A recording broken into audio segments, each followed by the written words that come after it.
Championship. McIntyre has it first. Cody Rhodes now, and a DDT onto the title. We got to talk about Drew McIntyre right here, right now. This loss at Saturday Night's main event has stamped the end for Drew McIntyre for me. Tune in more at the locker room. We got to talk about this here. I'm tired of being humble. I'm tired of letting people think they got a chance. The tribal chief is head and shoulders above everybody.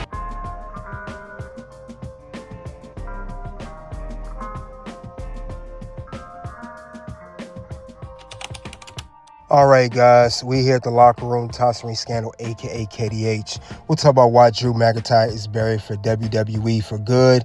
Now, he recently just lost yet another title match for the WWE Championship against Cody Rhodes at Saturday Night main event.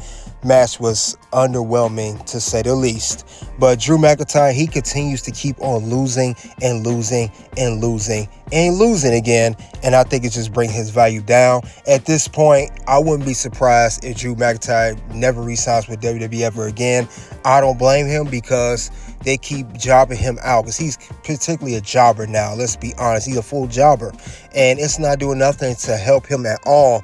Now, it's an interview coming up with Gorilla Position that he did about 4 months ago where he talks about his frustration on the low with WWE. And I don't mean just in character. You can tell he's frustrated here. Can you talk about the creative process at all? Like, how involved are you? Does it feel like this sort of collaborative scenario backstage that we're led to believe it is? Yeah, it is very collaborative. Everybody is on the same page. Things change, and that's just the nature of the industry. But everybody is communicating that it's okay. We're going this direction now. How we're gonna make logical sense, and our opinion matters more than ever these days. You know, the great thing about the collaboration for someone like myself, you know, outside the company, sometimes I'm like, right, I got to do all this right now. Like, I've got these ideas, I want to throw them out on this one show, and the writers up there are saying, okay, this is the idea, but how about if we split some of that stuff up week to week so we're able to you know, tell that story a little bit slower. We have 52 weeks, remember, so I get a bit excited and want to put too much out there. And that's the great thing about collaboration, is kind of like you need people like myself who are going to run away into the distance, but also you need some people you grab from behind and go, hey, slow down, let's think about it this way. So yeah, they'll set up we can talk about football terms now instead of, they say, pitch it. You're in America, I'm describing it in American terms. I'd rather talk about a real sport like wrestling, not football. But you lay it up and then I'll finish it, is basically how it goes these days. But yes, it's very, very collaborative. Well, that's nice. And on the flip side, if you don't like a direction, do you feel, if you don't let your temper get the better of you and you walk out, are you able to say, I don't really like this, can we tweak, can we work on something better? Yeah, I mean, inevitably. The boss has got the final say. But there's never been a time where I'm like, oh no, I hate this so much, I'm not going to do it, go screw yourself. And that's not how it goes. It's okay. How are we going to make this work and tell the story in the best way possible?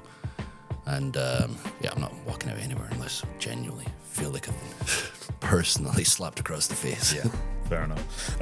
In 2K25, Unified My Rise in the game allows you to take control of the superstars as they infiltrate NXT to take control of WWE. If you could control WWE for a week, if you were the final boss, is there one thing you would change? What would you love to do that WWE hasn't done? I'd give that Drew McIntyre a raise in his own plan. Deserves it. Have you been on the private jet? Yeah, not a minute, but yeah. Very nice. That's a dream for me. I'd love to go on WWE. Still waiting for a big match with Roman, so you can. So if it's Bret Hart, presumably a straight wrestling match. Yeah, I guess he's probably not gonna be happy if I start sticking him in cage matches or cell matches. Right. Yeah, and plus I would want to test my wrestling. Like, there's so many things that I'd learned growing up. I used to be a, wrestler. I used to do holds and counter holds and the likes, but usually the matches don't call for them these days, or nobody knows what I'm up to when I start grabbing them. So it'd be nice to try and break that out and see if I can still wrestle.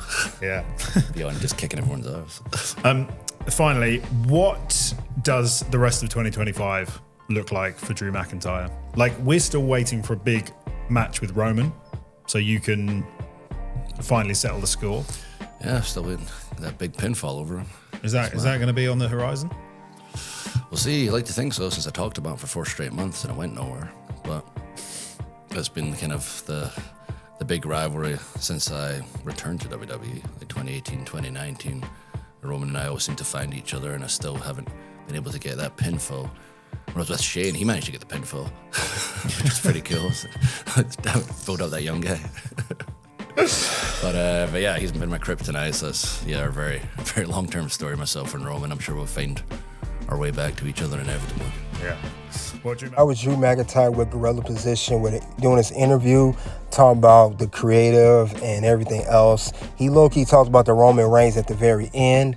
And he talks about how, we know he re-signed in 2024 last year due to the high influence of The Rock. Honestly, I don't think him and Triple H really cool like that. I don't think Triple H value him as a superstar like he should be. But let's go over the list of how Drew McIntyre has been buried, because honestly, this man been going down since 2022.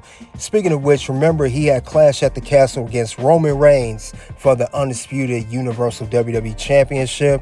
He lost due to the debut of Solo Sikoa, and he never finished that up. Now, he gets another title match later on, Crown Jewel against Seth Rollins for the World Heavyweight Championship. This was back in 2023. He lost this match against Seth Rollins, and we thought, that was it for him. Maybe he's not going to get another title opportunity. Here it comes, beginning of 2024. He does at day 1 on Monday Night Raw. He loses this match to Seth Rollins. This man continues to go down the rabbit hole and continue to lose and lose and lose again. Now, don't get me wrong. He had a good flip side for a small moment. Yes, I understand. Drew McIntyre did go on to defeat Seth Rollins at WrestleMania 40 on Sunday, night 2, to win the World Heavyweight Championship. We know Seth Rollins was going to lose the title anyway due to injury, and we also know the main reason why Drew McIntyre, even though he had his moment of winning the World Heavyweight Championship, we thought Drew finally got his moment. Everything he put through, even Seth Rollins told that he deserved it and everything else. We thought that he was going to hold that title high for a good minute, hold the belt for a while, and everything, have at least a decent title run. This is the first time he won a championship since, 2021, before losing that championship. And, so it was just crazy. I think he lost to The Miz at Elimination Chamber. But lo and behold, who music hit right after the tap by CM Punk?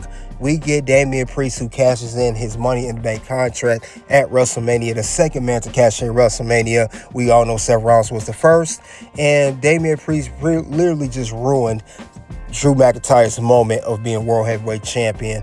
So that's just a crazy thing. But he made up for that. He even redeemed himself with a great feud with CM Punk last year. These men had 3 matches at SummerSlam, Bash in Berlin, and Bad Blood, the Hell in a Cell. Drew did win the first one, but he did go on to lose the next 2 matches. CM Punk, we see is done well for him with the feud. He's the World Heavyweight Champion right now, yet Drew McIntyre has nothing. And then also, earlier this year at Saturday Night's Main Event, he had another match against Damian Priest. The first one was at WrestleMania, and Drew McIntyre lost this match. Now, this match was a steel cage match. He actually was off TV for a while, and I honestly believe that brought him down. Now, he had the WrestlePalooza match, back in September against Cody Rhodes for the WWE Championship. We all know that he did not go on to win this match either. He lost, and that match was horrible, let's be honest.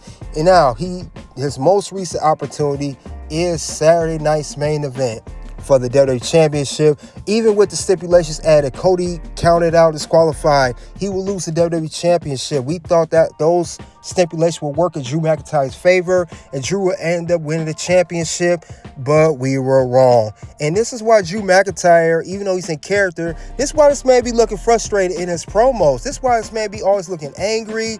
He always going off. He always upset, everything. This is why Drew looks like this, because WWE continues to screw him over and over and over again. And honestly, I believe the reason Drew McIntyre is not succeeding like he did once before, because of the change of regime. Triple H is running creative.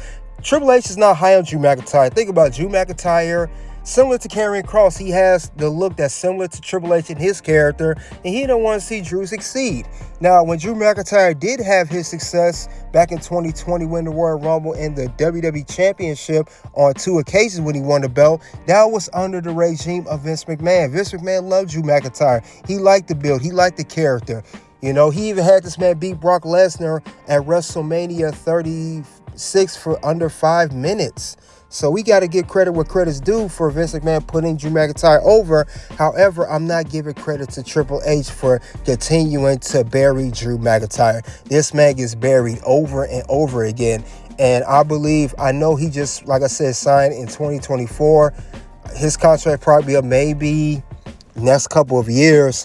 If he decides not to resign or put his foot down if he does resign, I think that's it for him. And it's not just that's it for him as far as Triple H, the way he's been booking. Drew is 40 now. Now, I know people going to say, well, CM Punk's 47, AJ Styles 48. I understand all that. Cena was 48. I understand all of that, but he's not on the level of superstardom like John Cena or CM Punk is as far as being a world champion. He's a great, amazing superstar. Funny promos, one of the best characters. You know, he's definitely their biggest troll online, but they don't see no value in Drew. They are definitely undervaluing him. And I believe that this is the end of Drew McIntyre. And this is why this man is a glorified jobber now. But that's all I have for why Drew McIntyre is buried for WWE and forever, pretty much. You guys let me know what you think of this whole situation when it comes to Drew McIntyre being buried by WWE. Check out the content here. Check out the video below. Until then, guys, you already know what it is at this point. It's OUT.